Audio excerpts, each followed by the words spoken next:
players can push it in transition. Oh, beautiful touch. Moss to the end zone, intercepted, Coy Parrish. 2024 brought everything to the table for sports fans up north. The unusually warm winter and lack of snow plagued the Northland early this year. The Beargrease Marathon was canceled, and many ski hills and resorts were forced to pause business. This weather even allowed spring sports to start on time, including a baseball game on the Iron Range at the end of February. Into the lane, the kickback for the open look for three after the screen, and it's good. Through it all, fans were treated to an excellent calendar year.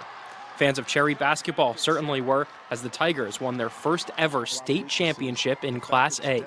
Mountain Iron Buell girls were not as lucky, but still finished runners-up in their state championship game, as well as Northwood Solon Springs in their first ever trip to the tournament for baseball. And in the state of hockey, Hermantown pulled double time at the state tournament. The boys' team fell just short in the state championship, but the Proctor Hermantown Mirage ran the table, winning the Class 1A consolation bracket. That wasn't all on the ice, though. In fact, far from it. UMD hockey had many shakeups, with the death of legendary Bulldog head coach Mike Surdich in early August. The community mourned his loss and also celebrated the life of Adam Johnson. The UMD women's hockey team was hit with a bombshell in May. Head coach Maura Crowell was leaving the program to head to Dartmouth. The successor?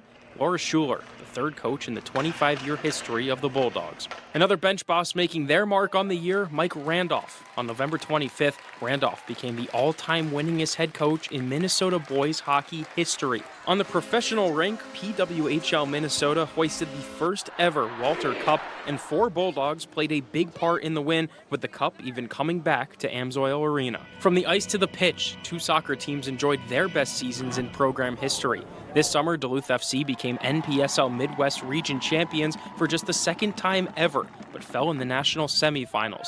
UWS men's soccer made it all the way to the Sweet 16 of the NCAA tournament, their furthest ever as well. You can't forget about individual athletes either, especially prep stars that took major leaps on the national stage right in front of our eyes. Coy Parrish blossomed into one of not only the Big Ten's best football players, but one of college football's as a whole, while Iron Rangers Isaac Osama and Jordan Zubich continue to get it done on the Division I hardwood.